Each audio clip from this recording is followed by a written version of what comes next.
Maria, I'm so glad you could meet me for coffee this morning. I need to ask you about this letter I received from Alex's teacher yesterday. It looks like the school wants to evaluate Alex to see if he needs special education services. You did tell me that he's been struggling in school lately. Yes, schoolwork has always been difficult for Alex, but this year's been even more challenging. And Mr. Stevens said that Alex is having a tough time focusing in class, and he's not always turning his homework in. That's probably why he sent you this form from the school district. It's called a permission to evaluate consent form. Schools use this form when they want to evaluate a child to see if he needs special education services. Before a school can begin evaluating Alex, they must first get your consent in writing. So do you see this section here? Uh-huh. You just need to check the box that says you're going to give your consent for the evaluation. Then sign the form and return it to Alex's teacher. Well, okay, I'm just not sure I'm ready for all of this. Yeah, I understand.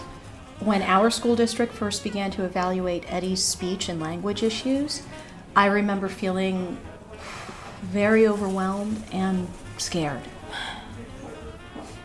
But keep in mind, you do have the right to refuse consent.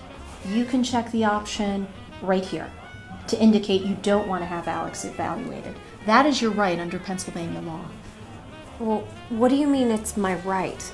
Well, there's something in the state of Pennsylvania called the procedural safeguards. You should have received a copy of this document along with the permission to evaluate form. I did get another document. It was really thick and seemed pretty technical. Yeah. That sounds like the procedural safeguards notice. Yeah. It documents the legal rights of parents whose children receive special education in Pennsylvania.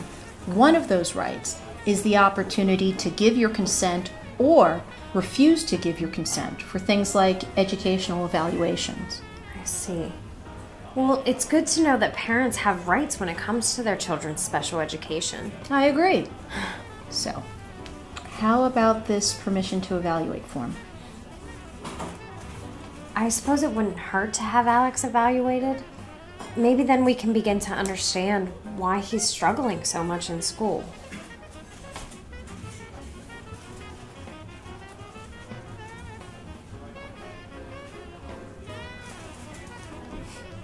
Thanks for your help, Maria. It's nice to know that there's somebody here that understands.